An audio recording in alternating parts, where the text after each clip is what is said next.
کلام اقدس میں سے زبور نمبر 39 1 سے 13 آیات۔ دکھی آدمی کا اقرار۔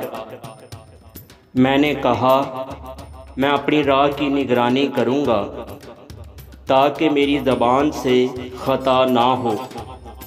جب تک شریر میرے سامنے ہے میں اپنے منہ کو لگام دیے رہوں گا۔ میں گنگا بن کر خاموش رہا اور نیکی کی طرف سے بھی خاموشی اختیار کی، اور میرا غم بڑھ گیا۔ میرا دل اندر ہی اندر جل رہا تھا، سوچتے سوچتے آگ بھڑک اٹھی۔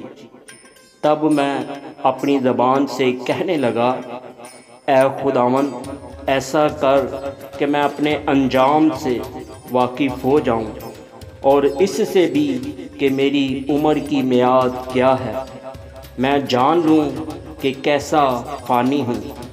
دیکھ تو نے میری عمر بالشت بھر کی رکھی ہے، اور میری زندگی تیرے حضور بے حقیقت ہے۔ یقیناً ہر انسان بہترین حالت میں بھی بالکل بے ثبات ہے۔ در حقیقت انسان سایہ کی طرح چلتا پھرتا ہے۔ یقیناً وہ فضول گھبراتے ہیں۔ وہ ذخیرہ کرتا ہے اور یہ نہیں جانتا کہ اسے کون لے گا۔ اے خداوند اب میں کس بات کے لیے ٹھہرا ہوں؟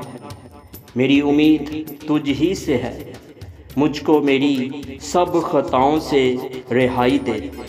احمقوں کو مجھ پر انگشت نمائی نہ کرنے دے۔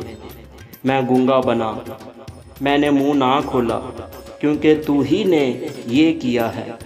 مجھ سے اپنی بلا دور کر دے۔ میں تو تیرے ہاتھ کی مار سے فنا ہوا جاتا ہوں۔ جب تو انسان کو بدی پر ملامت کر کے تنبیہ کرتا ہے تو اس کے حسن کو پتنگے کی طرح فنا کر دیتا ہے۔ یقیناً ہر انسان بے ثبات ہے۔ اے خداوند میری دعا سن اور میری فریاد پر کان لگا۔ میرے آنسوؤں کو دیکھ کر خاموش نہ رہ، کیونکہ میں تیرے حضور پردیسی اور مسافر ہوں، جیسے میرے سب باپ دادا تھے۔